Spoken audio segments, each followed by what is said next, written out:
अगर मान लीजिए बच्चों आपके जो है परसेंटेज ऑफ मार्क्स 75% से कम आए, बच्चे को तो चीजें आती थी लेकिन वो प्रॉपर लिख नहीं पाया, तो जिसकी वजह से क्या होता है, कुछ मार्क्स उसके कट जाते हैं। एनओएस के थ्रू हम टॉप 20 परसेंटाइल में आके अपना एक साल बचा सकते हैं। कहीं ऐसा तो नहीं कि हमें अगले साल जो है बोर्ड का जो है पेपर दोबारा से देना पड़े, तो उससे हम बच सकते हैं। हेलो बच्चों, आप सभी का मैं स्वागत करता हूं इस पीडब्ल्यू के यूट्यूब चैनल पर। तो बच्चों, 12th बोर्ड का रिजल्ट आ चुका है। अब 12th बोर्ड का रिजल्ट आ चुका है। कईयों बच्चों के हो सकता है 75% से कम मार्क्स आए और कईयों के भैया 75% से ज्यादा। अब 75% से अगर ज्यादा मार्क्स हैं तो आप तो पता ही आपको कि सीबीएसई बोर्ड के अंदर 75% से मार्क्स अगर आपके ज्यादा हैं तो you are eligible for NIT और जो है आईआईटी के लिए आप एलिजिबल हैं। ठीक है, तो ये चीज तो सबको पता। लेकिन अगर मान लीजिए बच्चों आपके जो है परसेंटेज ऑफ मार्क्स 75% से कम आए, या फिर लेट अस सपोज आपका बोर्ड जो है वो सीबीएसई बोर्ड नहीं है, आपका स्टेट बोर्ड है, तो भाई स्टेट बोर्ड के अंदर भी आपको टॉप 20 परसेंटाइल में रहना पड़ता है। अलग अलग स्टेट के अलग अलग क्राइटेरिया रहते हैं। तो अभी हम जो फोकस कर रहे हैं वो 75% क्राइटेरिया, और ये जो बोर्ड है वो हमारा सीबीएसई का बोर्ड है। अब क्या किया जाए सर? हम तो सर जेई की तैयारी करना चाह रहे थे। हम तो चाह रहे थे कि एनआईटी के अंदर एडमिशन हमारा हो, और बोर्ड में जो है सर हमारे मार्क्स कम आ गए। क्या हम अब आईआईटी, क्या हम अब जेई के थ्रू एनआईटी में नहीं जा पाएंगे? तो देखो बच्चों, सबसे पहली चीज तो ये है कि यहाँ पर जो बोर्ड में मार्क्स आपके आ रहे हैं ये डिसाइड नहीं करेंगे। क्यों? क्योंकि ये सिर्फ सिर्फ क्राइटेरिया डाला गया है। ऐसा नहीं है कि इसकी कोई वेटेज डाल दी गई है। किसी के जैसे अगर हम बात करें तो 90% जो है प्लस मार्क्स जो लेके आते हैं, लाखों में होते हैं बच्चे। तो इतने सारे बच्चे जो हैं, क्या वो आईआईटी के अंदर सारे के सारे सिलेक्ट हो जाएंगे? तो ऐसा तो नहीं है। तो ये चीज आप अपने माइंड में रख लीजिए कि बोर्ड के अंदर अगर किसी के 75% से कम मार्क्स आए हैं तो इसका मतलब ये नहीं है कि वो आईआईटी में सिलेक्ट नहीं होगा, एनआईटी में सिलेक्ट नहीं होगा। यहाँ पर एक पर्सनल आपको एक्सपीरियंस शेयर कर देता हूँ कि जैसे मैं खुद की अगर अपनी बात करूँ तो मैंने एक साल ड्रॉप किया था। 2004 के अंदर बोर्ड मैंने दिया था, और ए ट्रिपली दिया था, तो उसके अंदर कुछ मेरा 70,000 के करीब रैंक था। और 2004 के अंदर बोर्ड्स के अंदर 67% थे। और फिर उसके बाद 2005 में मैंने आईटी का पेपर दिया, जिसको उस टाइम पर जेई मेंस कहा जाता था, तो जिसको आप अभी एडवांस कहते हैं, सब्जेक्टिव हुआ करता था। तो वहां पर कोई क्राइटेरिया नहीं था इस तरह का कि बोर्ड के अंदर आपके मार्क्स जो हैं वो 75% से ज्यादा होने चाहिए। तो ऐसा कोई क्राइटेरिया नहीं था। लेकिन मैंने जो है अगले साल जो है 2005 के अंदर पेपर दिया, और पेपर जो है फोड़ दिया। लगभग 1914 ऑल इंडिया रैंक मेरे को मिला, तो जिसके कारण मैं आईआईटी रुड़की में केमिकल इंजीनियरिंग मैंने करी। तो 2009 से कंटिन्यूअसली फिजिक्स पढ़ा रहा हूँ। तो मैंने जो एक एग्जांपल आपको दिया है वो मेरा खुद का एग्जांपल है। मेरे खुद के जो बोर्ड के मार्क्स थे वो आपको मैंने बता ही दिया। तो ऐसा कुछ भी नहीं है, क्योंकि क्या होता है कि बोर्ड के जो मार्क्स आपके आते हैं तो उसकी चेकिंग कैसे हो रही है, उसमें भी बहुत सारे फैक्टर्स होते हैं कि चेकिंग किस प्रकार की हो रही है। कई बार स्ट्रिक्ट मार्किंग अगर कर दी तो मार्क्स कम आ सकते हैं। और there are other factors also, क्योंकि बच्चे को जैसे मान लीजिए गॉस लॉ पता है, ठीक है, जैसे एग्जांपल लेके बता रहा हूँ, गॉस लॉ पता है। अब बच्चे ने क्या करा, गॉस लॉ क्या होता है, गॉस लॉ उसने लिख दिया कि भैया यही होता है, E dot D S close integration is equal to क्या होता है, Q in by F naught. उसने एक्सप्लेन भी कर दिया कि जो फ्लक्स टोटल होता है coming from a 3D Gaussian surface, जो बाहर की तरफ आ रहा है, वो इसके बराबर है। अब बच्चे को तो चीजें आती थी लेकिन वो प्रॉपर लिख नहीं पाया, तो जिसकी वजह से क्या होता है, कुछ मार्क्स उसके कट जाते हैं, जिसकी वजह से परसेंटेज कम आ जाती है। तो इसलिए पहली चीज हमने क्या सीखी कि पैनिक नहीं होना, ठीक है ना। तो पहली चीज क्या है, डू नॉट पैनिक। मैं उन स्टूडेंट्स को बोल रहा हूँ जिनके मार्क्स जो है कम आए हैं, तो पहली चीज क्या है, डू नॉट पैनिक। पैनिक होना ही नहीं है भाई, ठीक है। अरे सर मार्क्स कम आ गए, क्या करें? अरे कोई बात नहीं भैया, मार्क्स ही तो हैं, ठीक है। There are some other things also. तो अब ये जो वीडियो इसके अंदर मैं आपको बताने जा रहा हूँ बिल्कुल टू द पॉइंट, कि जिसके 75% से कम मार्क्स आए हैं वो क्या क्या कर सकता है। तो अगर बच्चों देखिए 75% से आप जस्ट रह गए, मतलब जैसे लेट अस सपोज 74.5 है, ठीक है, 74% इस तरीके से मान लीजिए बिल्कुल पास में है, तो आपको क्या करना चाहिए, एक ऑप्शन रहता है रीचेकिंग का। तो आप रीचेकिंग का ऑप्शन डाल सकते हैं, ठीक है। तो रीचेकिंग का ऑप्शन आप डाल सकते हैं। तो रीचेकिंग होगी तो उसके अंदर थोड़ा सा इंप्रूवमेंट का चांस होता ही है, क्योंकि कोई भी जना अगर रीचेकिंग करवाता है तो फिर उसका पेपर दोबारा से चेक किया जाता है। तो ज़्यादातर केसेस में देखा गया बेस्ड ऑन प्रोबेबिलिटी कि मार्क्स हल्के से बढ़ सकते हैं। तो एक तो ये ऑप्शन हो गया, तो दिस इज ऑप्शन नंबर 1। अब बच्चों अगर मान लीजिए आपके जो मार्क्स आ रहे हैं 75% से कम आ रहे हैं, लेकिन लेट अस सपोज 70% से ज़्यादा है, ठीक है? तो आप अगर इस रेंज में हैं, तो हम क्या कर सकते हैं? तो बच्चों अभी जैसे रिजल्ट जस्ट आया है, तो 3 से 4 दिनों में इम्प्रूवमेंट का एक नोटिफिकेशन आएगा। तो इम्प्रूवमेंट का क्या मतलब है कि अगर कोई जना किसी सब्जेक्ट के अंदर अपने मार्क्स को इम्प्रूव करना चाहता है, तो उसके लिए there is option of improvement. तो उसका नोटिफिकेशन आने वाला है, ठीक है? तो रिजल्ट आया 13 को ना, तो बस ये मान के चलिए 15-16 तक नोटिफिकेशन आ जाएगी सीबीएसई की तरफ से कि इम्प्रूवमेंट आप भर सकते हैं। तो अगर आपके मार्क्स जो है 70% के करीब आ रहे हैं, तो इसका मतलब हो सकता है कि आपके जो बेस्ट 5 जो सब्जेक्ट्स थे, उसके अंदर हो सकता है लेट अस सपोज केमिस्ट्री के कारण आपके टोटल मार्क्स जो हैं वो कम आ रहे हैं। तो केमिस्ट्री जो है उसके अंदर आप इंप्रूव करना चाहते हैं। तो अगर एक सब्जेक्ट है, ठीक है? तो आपको मैं रिकमेंड करूंगा कि आप उस सब्जेक्ट का इंप्रूवमेंट आप भर दीजिए, ठीक है?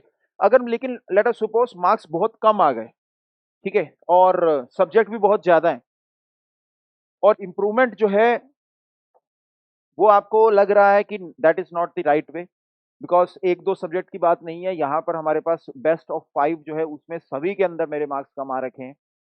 तो मैं क्या करूं? तो उसके लिए बच्चों एक ऑप्शन होता है, थर्ड ऑप्शन। तो मैं कहूंगा कि अगर मार्क्स आपके 70% से भी कम है, तो उस केस के अंदर आप क्या कर सकते हो? National institute of open schooling, NIOS। तो ये क्या है? मतलब ये कहो बच्चों, जैसे सही बताऊं तो आपको कि इसके अंदर मतलब काइंड ऑफ एक इनका हेड ऑफिस नोएडा में भी है, तो काइंड ऑफ ये कहिए कि ओपन स्कूलिंग है ये। और इसकी मान्यता जो है जेई भी रखता है, मतलब अगर आपने कोई बोर्ड की बजाय आपने एनओएस जो है उसके थ्रू अगर आपने मान लीजिए 12th करी है, तो उसकी मान्यता जो है जेई भी रखता है और इसके अंदर टॉप 20 परसेंटाइल में आना ईजी है। अब इसके देखिए जो डिटेल्स हैं कि सर कैसे हम इस एनओएस के थ्रू हम टॉप 20 परसेंटाइल में आके अपना एक साल बचा सकते हैं। कहीं ऐसा तो नहीं कि हमें अगले साल जो है बोर्ड का जो है पेपर दोबारा से देना पड़े, तो उसके हम बच सकते हैं। तो देखिए इसके जो है 2 पेपर होते हैं, ठीक है? एक अक्टूबर के टाइम पर समझ लीजिए और एक ये अप्रैल के करीब, ठीक है? तो मतलब ये डेट्स चेंज होती रहती हैं, कभी ये अगस्त में हो गया, कभी ये फरवरी में भी हो जाता है।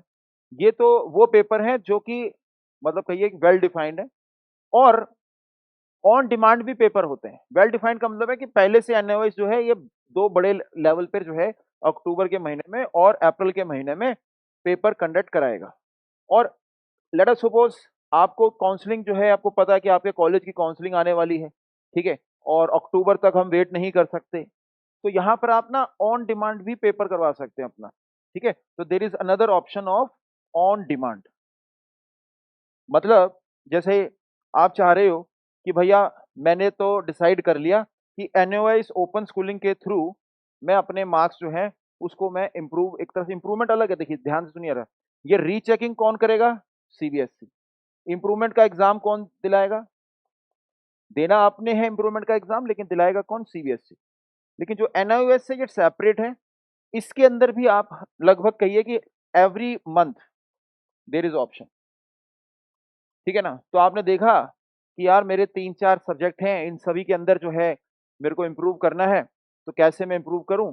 तो आप अपनी प्रिपरेशन, जैसे अगर लेट अस सपोज अभी एडवांस के लिए पढ़ रहे हैं, ठीक है?